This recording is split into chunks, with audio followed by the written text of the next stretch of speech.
Oke, shalom saudaraku dimanapun saudara berada, jumpa lagi dengan saya. Dan kali ini saya akan bagikan kepada kita satu topik yang semoga bermanfaat bagi kita semua. Judulnya adalah kenapa Yesus itu harus dari keturunan Yehuda dan bukan dari suku yang lain, misalnya Yusuf.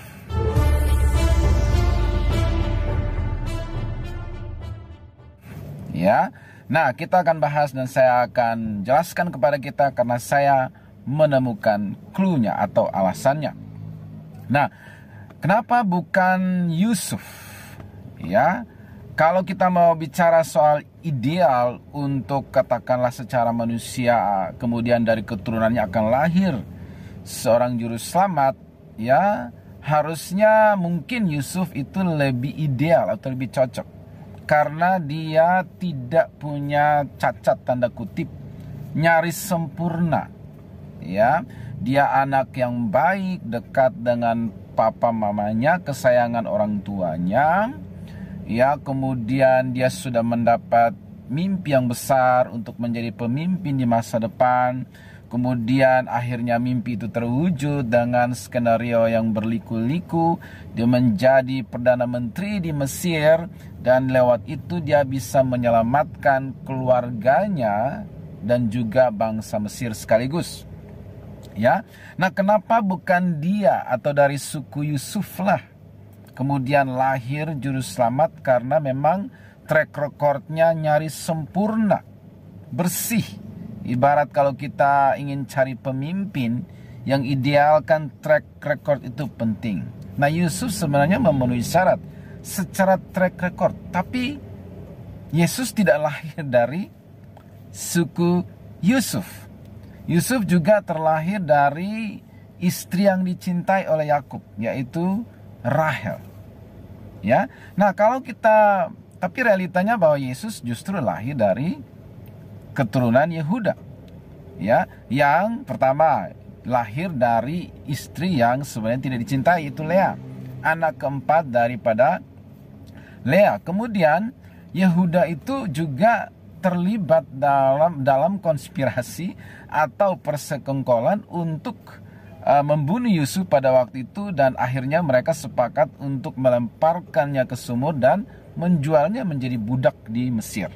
Ya, jadi dia terlibat dalam persekongkolan untuk pengkhianatan terhadap adik mereka sendiri, yaitu Yusuf.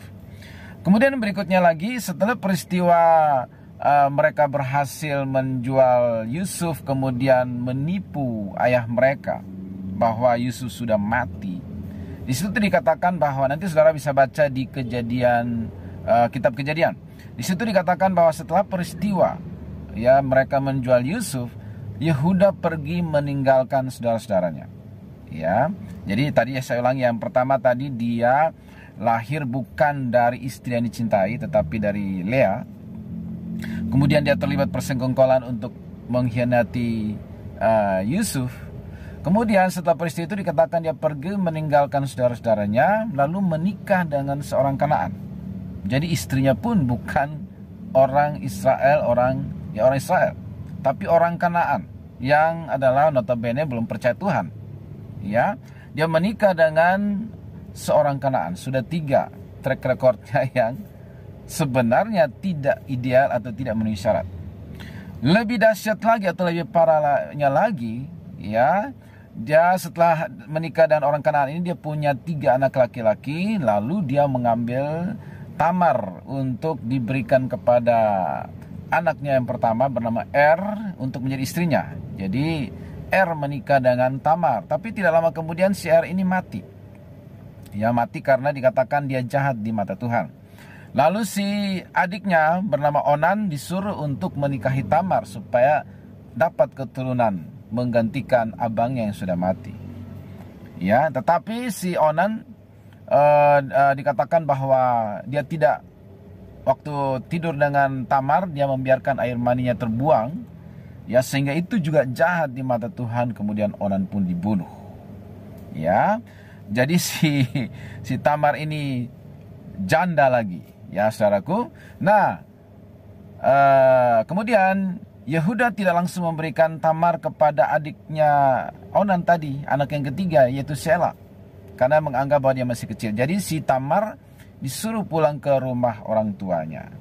Tetapi kalau saudara baca nanti di kitab Kejadian pasal 38, saudara akan menemukan bahwa pada akhirnya Yehuda pun tidur, ya, atau menikahi, tanda kutip, tidur dengan menantunya sendiri, yaitu Tamar.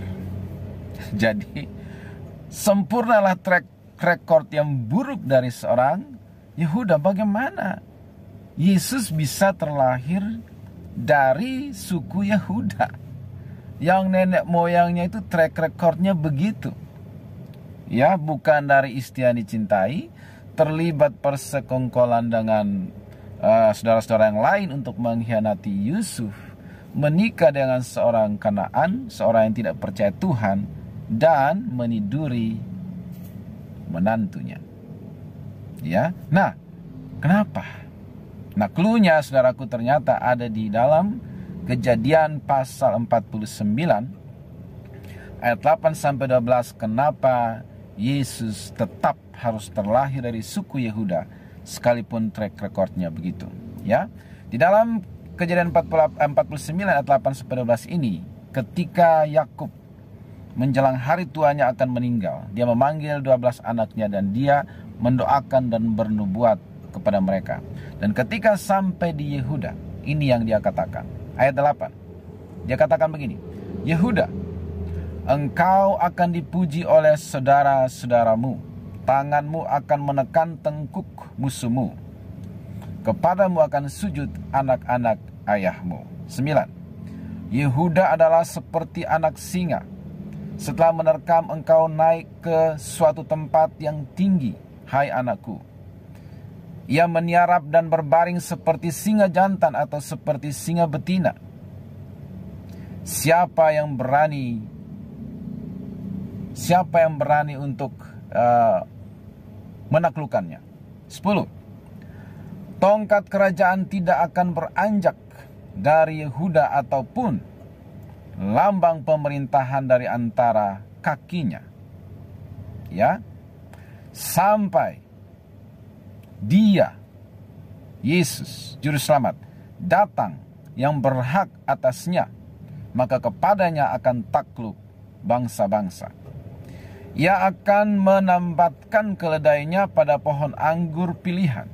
Ia akan mencuci bajunya dengan darah buah anggur, ya. Matanya akan merah karena anggur dan giginya akan putih seperti susu, ya. Luar biasa. Jadi walaupun track recordnya begitu si Yehuda ini, tetapi dia tetap ditetapkan, ya, untuk menjadi nenek moyang daripada Yesus secara jasmania. Dari garis keturunannya lah terlahir sang juru selamat. Tepatnya ada di ayat 10 tadi. Tongkat kerajaan tidak akan beranjak dari Yehuda ataupun lambang pemerintahan dari antara kakinya. Ingat Yesaya pasal 9 ayat 5. Ya, seorang anak telah lahir bagi kita, seorang putra telah diberikan kepada kita. Namanya disebutkan penasihat ajaib, Allah yang perkasa, Bapa yang kekal, Raja damai. Lambang pemerintahan ada di atas bahunya, ya, Yesus. Sampai datang dia yang berhak atasnya, maka kepadanya akan takluk bangsa-bangsa. Jadi hanya karena dia telah ditetapkan, ya, melalui doa dan nubuatan yang keluar dari mulut Yakub, Israel, maka itu harus terjadi. Karena Allah setia terhadap janji-janjinya. Allah menggenapi setiap perkataannya. Apa yang telah diucapkan lewat hamba-hambanya itu harus terjadi. Karena dia Allah yang setia, yang memegang perjanjiannya, ya, dan pasti melakukan firman-Nya. Itu sebabnya di dalam kitab yang lain mengatakan bahwa Allah itu bukan manusia. Kalau dia berjanji pasti melakukan, kalau dia berfirman dia pasti menggenapinya. Jadi alasan kenapa Yesus harus terlahir dari suku Yehuda.